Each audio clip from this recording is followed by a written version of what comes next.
We're going to go to Rahim Mohammed with the National Post next here. Rahim, are you able to unmute yourself and ask your question? Can you hear me, Premier Smith? Can you hear me, Sam? Sure can. Sure can. Hi, Rahim. Hi, Premier Smith. I apologized. I missed part of your opening statement. There were some technical difficulties on my end. I apologize if this was addressed. But were you able to obtain any assurances from the president-elect, Mr. Trump, on the 25% tariffs that are slated to come in now in under a month? I think we need to be prepared that tariffs are coming. That seems to me I think we've all seen the biggest irritant to the United States are trade deficits, which they believe they have. I don't actually believe they have a trade deficit. When you take out energy, we actually buy more goods and services from the U.S. than they buy from us. I'm happy to make this national bank report available to anyone who wants it. That shows we actually have $58 billion in a trade deficit with the Americans when you take energy out. And that's why I wanted to have the assurance that the Americans are interested in getting more of our oil and gas, because I think oil and gas is going to be key to being able to get a breakthrough once tariffs do come in getting them off. I think if we maintain a strong partnership on energy, we make the case about how much the Americans benefit from that energy relationship.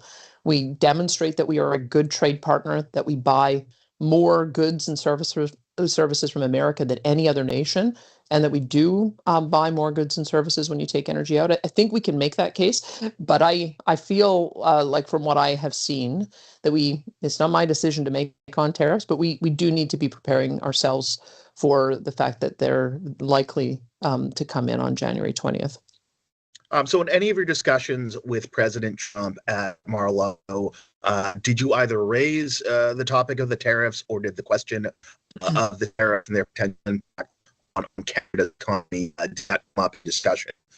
Yeah. You and the president-elect? Well, clearly, I mean, what I've been hoping to do with all of my media appearances and interactions with the administration and various other incoming officials is to argue why we should continue to have a tariff-free relationship between the U.S. and Canada. And I think that the bedrock of that tariff-free relationship is energy. I think that when you talk about how we export, and I think that the Conservative leader, Pierre Poilievre, made this point recently, we actually sell discounted oil to the U.S. They upgrade it. So $100 billion worth of Canadian exported oil turns into $300 billion worth of value-added product and exports that the U.S. can then use with their trade partners around the world. So I just feel like the more we make those arguments, slowly but surely, we'll be able to make the case that we should continue to enjoy a tariff-free relationship. But I don't want to raise any expectations. The administration, the president gets sworn in, becomes president on January 20th. As I have understand, from reading the papers, there's 100 executive orders coming in there. And I haven't seen anything that suggests that he's changing course. So our job is going to be to work overtime to make sure that we can make the case for carve-outs if that potential does happen. And I think an obvious way of making the argument is to be talking about this important energy relationship. So I wanted to begin that conversation. Thank you. Thank you, Premier. Thank you, Rahim. We'll come back to you now, Paul, if you're able to unmute yourself. If not, I'll just read out your question that you put into the chat if you want to try here.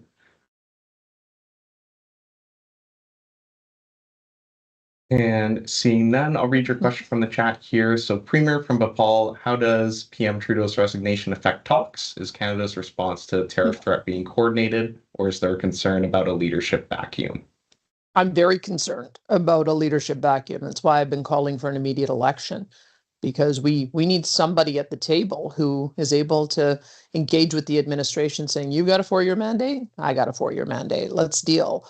And we don't have that right now. And what I'm hoping is that we don't damage the relationship in these final few months before we have an election. So I'm beginning my own conversations with the U.S. administration. I hope that we're able to get past these immediate problems. But I think we've got such a solid base to start on. But there is no question it would be far better if we had an immediate election so that we had whoever it was at the table able to have that strong 4-year mandate. Thank you, Premier. Now we'll go to Robert Tuttle with Bloomberg. Robert, you should be able to unmute yourself now, and then next we'll go to David Staples.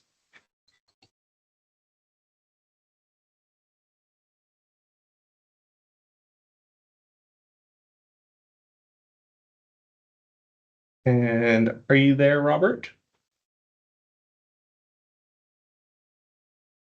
All right. I can't hear from Robert. We'll go next here to David Staples. David, can you unmute yourself and ask your question?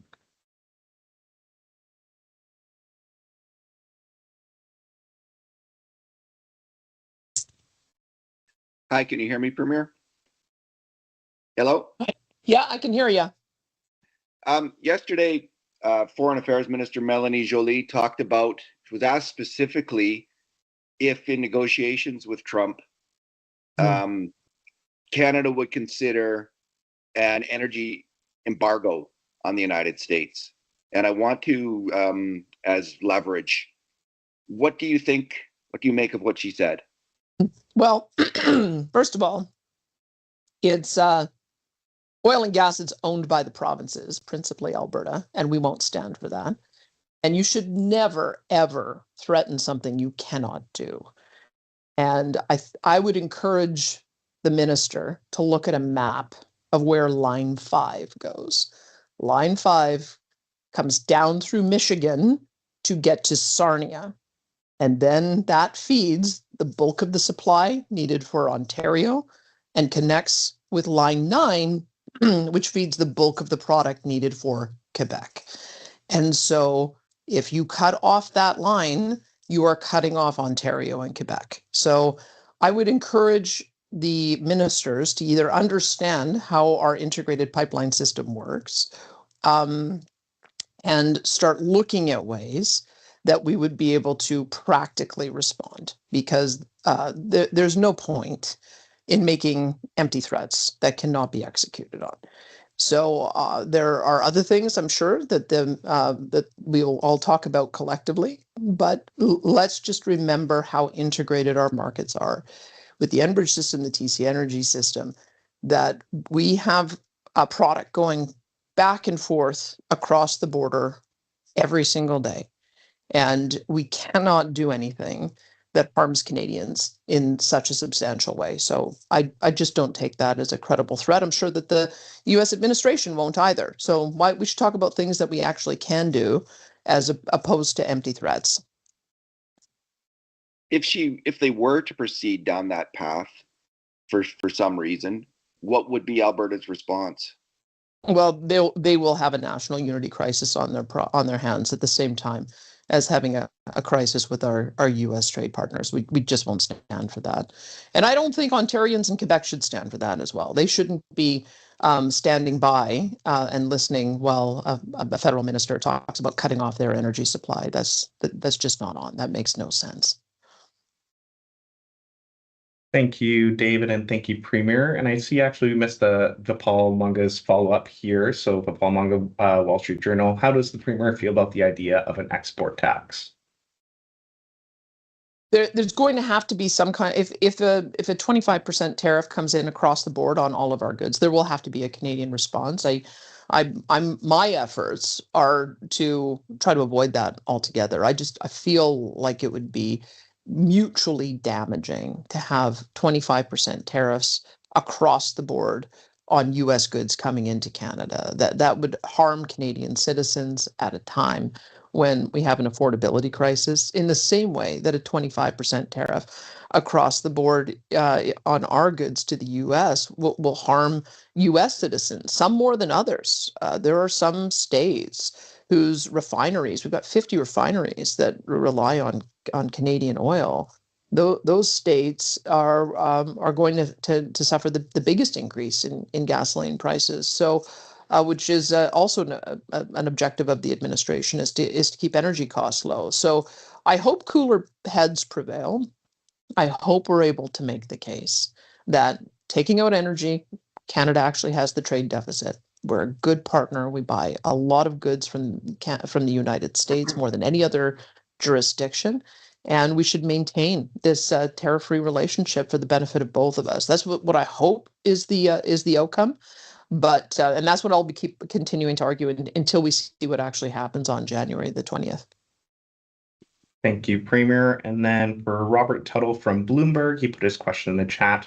Did Trump indicate that he would exclude oil and gas from tariffs, given that he wants to approve Keystone XL pipeline? Well, I wanted to gauge their interest in buying more oil and gas, and it seemed to me that the president was interested in his response. As you recall, on January 6th, we did a press conference with Enbridge where we have an agreement in principle to secure space on new lines so that we can build more capacity to the United States. I'm excited about that.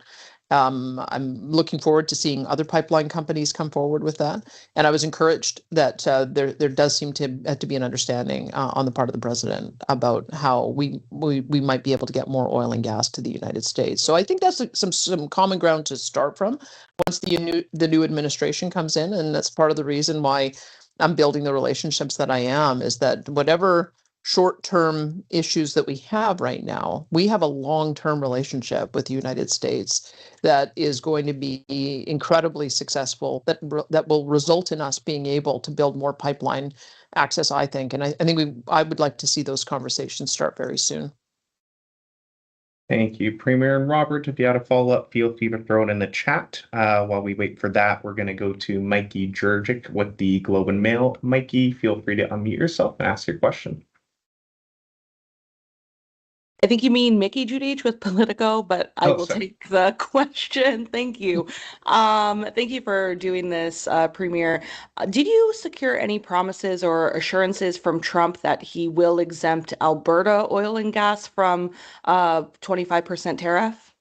No, I'm not expecting any exemptions. I'm expecting that we're going to have a lot of work to do in arguing why this special relationship that we have with the United States and have had since the 90s should continue.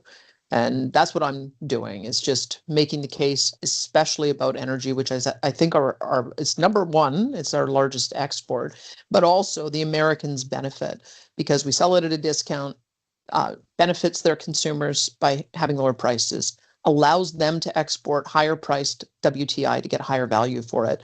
We think we can be the solution to not only American energy affordability, but also American energy dominance. And so that's the deal that I want to make with the United States. And we have to get through the inauguration, see what the response is on tariffs. But I'm going to continue advancing that, and we'll see if we can have that energy partnership form the basis of a new relationship with the United States. And what do you think of Canada imposing a 25% retaliatory tariff on oil and gas exports and other non-Alberta energy like uranium and electricity to the U.S. if that does become necessary? Well, I hope it doesn't become necessary. Obviously, there'll have to be a response, and I think we have to look at what the decision is in the first place. I mean, I keep hearing different news stories about what products might or might not be targeted. I don't know if you've got any more information than I've seen in the media. If it's across the board, that would require one response. If it's targeted towards particular types of products, that would require another response. But I don't think it's helpful to negotiate that in public. I think that we have to take the president seriously. We have to wait and see what he does. And then we have to have a measured and mature response to it that hopefully does not damage the relationship or damage Canadian consumers and Canadian businesses too much. So I don't want to prejudge what that's going to look like, because I think we've seen a couple of different stories that suggest it might be across the board, it might be targeted. I don't think we really know until January 20th, and we'll have a conversation, I believe, on January 15th with all of the premiers and the representatives of the federal government to see what those various outcomes might be. But I'm of the view that we should be able to maintain a tariff-free relationship with the U.S., and I hope we can work towards that again. Thank you, Premier, and thank you, Mickey. Next, we'll go to Heather Euro-West with Global News, and then after that, we'll go to Chris Sparko. Heather, feel free to unmute yourself now and ask your question. Hi, Premier. Thanks for taking my question. Looking for your response to criticism that by advocating for an energy carve-out, you might be undermining, the position of other premiers or Canada more broadly, looking to avoid tariffs altogether. Well, I'm hoping that by talking about the importance of energy, that we'll be able to avoid tariffs on every Canadian product. I mean, Alberta has a huge agriculture sector. We've got timber that we want to export. We've got manufactured goods increasingly. So, it doesn't help Alberta to have tariffs on any of our products either. I just feel that energy becomes the way that we make the case for why we should maintain a tariff-free relationship on all products. I haven't been arguing for a particular carve-out. I've been talking about how energy should be. When I said if we take energy out of the picture in making the argument, we have a trade we have the Americans have a trade surplus with us. That's an argument that I think should allow us to say that we should continue to avoid have a tariff-free relationship because they need our energy. They are producing 13 million barrels a day, but they consume 21 million barrels a day. They've got to get additional oil and gas resources from somewhere. We're already integrated. We already are their principal partner in providing that resource to reduce the cost for their consumers. And there aren't very many good options to get heavy oil from elsewhere. They can get it from Venezuela and Iran and Iraq, and I think we're a much better partner than that. So I would say I'm looking at using our energy relationship in a different way than I'm hearing other Canadian leaders talk about it. I'm talking about using the basis of our strong energy relationship as the reason why we shouldn't have tariffs on any of our Canadian products. I hope that's not unclear. And just as a follow, wondering if you could shed some light on how this meeting came about, how you got the invitation, and if there was any payment required for access to the president-elect. There was no payment, and I was a guest of Kevin O'Leary. As you know, Kevin O'Leary has a significant a business announcement that he made in our province a couple of months ago. He wants to build a $70 billion data center. And so I'm encouraged by the confidence that he's showing in the Canadian market and in Alberta in particular. And so he invited me to join him. Thank you, Premier, and thank you, Heather. Next, we'll go to Chris Barco. Chris, feel free to unmute yourself and ask your question. Hi, Premier. Can you hear me? I can. Okay, great. Premier, what was the discussion that you had with the president-elect on pipelines, specifically around getting Keystone XL or other pipelines built, and what was President-elect Trump's response? Well, it was a social gathering, and so we had an opportunity. My objective was to gauge his interest in continuing to have more oil and gas from Canada and Alberta in particular come into the United States, and that was my objective, and I was pleased to see a positive response. And so I would say that the future discussions about particular pipelines are going to likely be had with his administration. Remember, right now we're in this strange position in the U.S. where all the department officials work for the Biden administration. And as of January 20th, with some key changes and key appointments that we would anticipate being made fairly soon, that's when we can really begin the conversation about how we might be able to increase pipeline access across the board. Enbridge has one proposal. I understand other pipeline companies are coming forward with other proposals, and we're going to take them all to the United States administration. And so that work really begins in earnest once the confirmations have taken place and the various secretaries are in place. Premier, you mentioned the fact that we need to be prepared as Canadians to see tariffs imposed after January 20th. So what is Alberta doing to prepare for that? What is plan B look like for Alberta if tariffs are imposed on energy? As I've said before, I think tariffs are their own punishment. Putting a 25% tariff on Alberta oil and gas increases costs for American refineries and ultimately American consumers. You've got 50 refineries that accept Canadian oil, and many of those only accept Canadian oil. That's going to have a direct impact on not only those refiners but their customers. And so I would hope that we'd be able to make the argument that we could avoid that altogether. That's what I will be continuing to do. But I think that the strategy on how we respond, I don't think that should be discussed in public. I think that we'll have to discuss that as a group and see how they end up getting levied on the 20th, and then have a response prepared at that time. But my efforts up till this point and up until tariffs come in are going to be to try to make the case why Canada should have this special relationship, and we should avoid them altogether. Thank you, Premier, and thank you, Chris. We have time for 2 more questions. We're going to go to Tyler Dawson with the National Post next, and then our last question will be from Rick Bell. Tyler, feel free to unmute yourself and ask your question.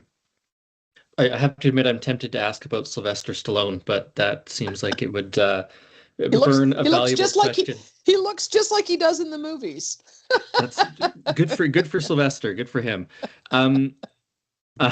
You'd hinted a little bit earlier that if there is some sort of export ban on Alberta oil, that would precipitate a national unity crisis. From your perspective as Premier of Alberta, what does that look like, other than, I don't know, people being mad in the streets? Or, I mean, is it a separation referendum? Like, what are we talking about when you say national unity crisis? Well, I can't predict what Albertans would do, but as you know, the part of my strategy over the last 2 years has been to say that we can have a constructive relationship with Canada. And I would hope that would continue to be the case. Here's the thing I find irritating about Eastern politicians making that argument. The reason I find it irritating is because we could have had Energy East, which would have expanded our ability to support our friends in Eastern Canada and also been an export market off the East Coast. We could have had Northern Gateway, which would have expanded and supported export markets in a more substantial way off the West Coast. And Eastern politicians advocated against those things. And so we went to work on expanding our access to the United States with additional egress, with twinning, with looping.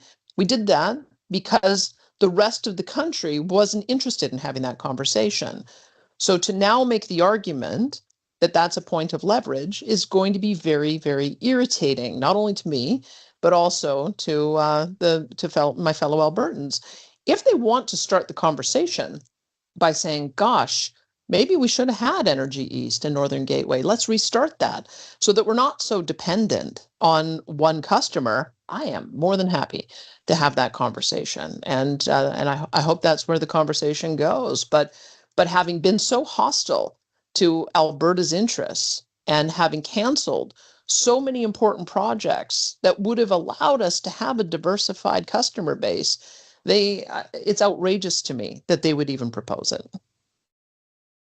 And my follow-up, sort of picking up on what Chris had asked about what Alberta's response might be, and you said you don't want to discuss potential options. I guess, how do you reassure Albertans that you have a response after January 20th, or that they're not going to be beggared by a tariff war in the next couple of years?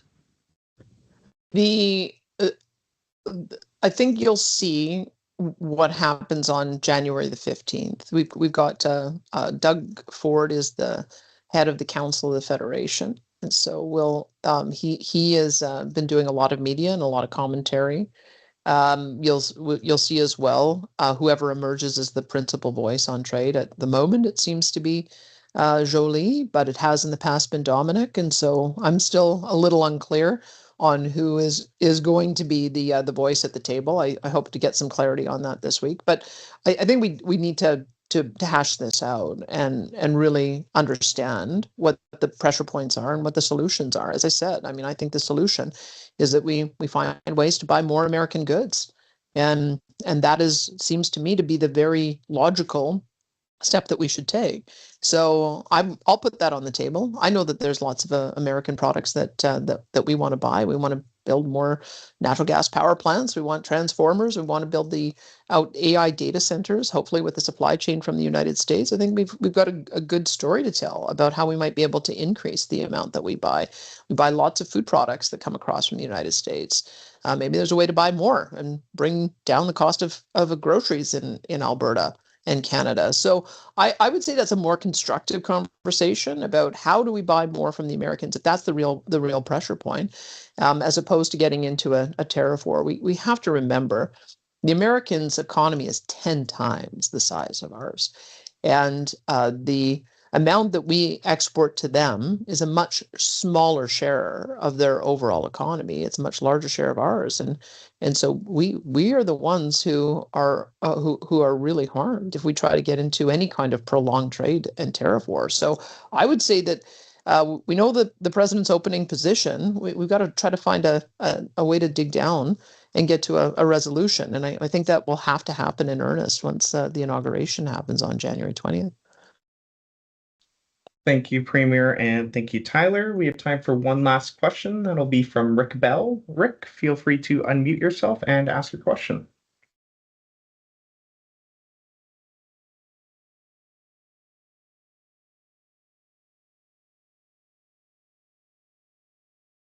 And are you there, Rick? Let's see if you should be able to unmute yourself now. I'll give you a minute.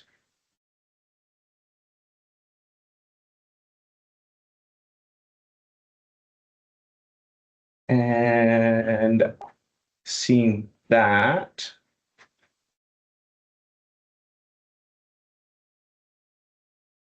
all right, that's not going to work, Rick. Sorry, I'll take one last question here. We're going to go to Emma Graney from the Globe and Mail. Emma, feel free to unmute yourself and ask your question.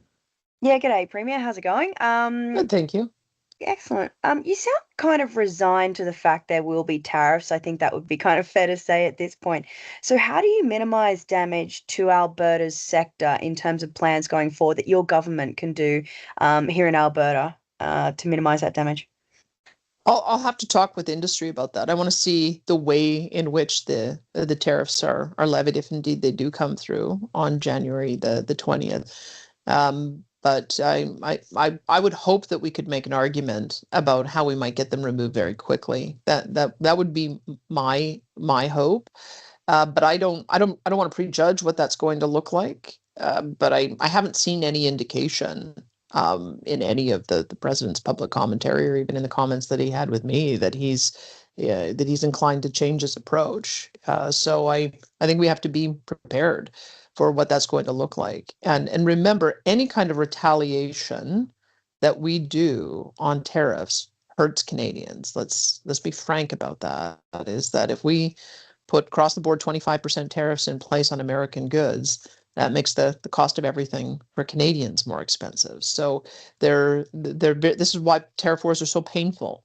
Is that you end up hurting yourself in trying to retaliate. And so we have to be very thoughtful about how we go about doing that. And that's going to be part of the conversation, I think, on January 15th when we all get together with the First Ministers meeting. Sorry, I mean, is there anything your government can do in Alberta specifically to kind of avoid damage if it does come down the line? I mean, would you think about supporting the industry in a monetary sense or anything along those lines, or is it too early to say? Well, I think we'd have to be prepared that we would run deficits in Alberta. I mean, remember, one of the potential consequences is that the gap on Western Canada Select increases again. We've been delighted to see it narrow. It got down to $12. It's been as high as $30. But every dollar that Western Canada Select is sold at a discount costs our treasury, I believe, $600 million. So So that's one of the consequences that we would have, and that's one of the things that we'd have to take a closer look at how we would be able to manage. I'd have to do more if it's on agriculture. That would require a different type of response. If it's on any of our manufactured goods, again, I'd have to talk to industry about what they would hope to be as a response. I think what we would all hope is that we would be able to resolve it very quickly so that the damage to both of our economies is minimal. But there aren't good consequences when you talk about a 25% across the board tariff. That's painful for our exporters, and a retaliatory 25% tariff is painful for our consumers. And that's why we want to do what we can to get the relationship back on track, address the pressure points and the trade irritants in a meaningful way, and hopefully be able to get any tariffs that are levied removed as quickly as possible. Thank you, Emma. Thank you, Premier. And Rick, I'll give you another chance to try and unmute yourself here. If not, that'll most likely conclude today's press conference then. All right. And hearing nothing, then that's where we'll end today. Thank you, everybody, for joining us. Thank you, Premier. Thanks, everyone. Thanks, Sam.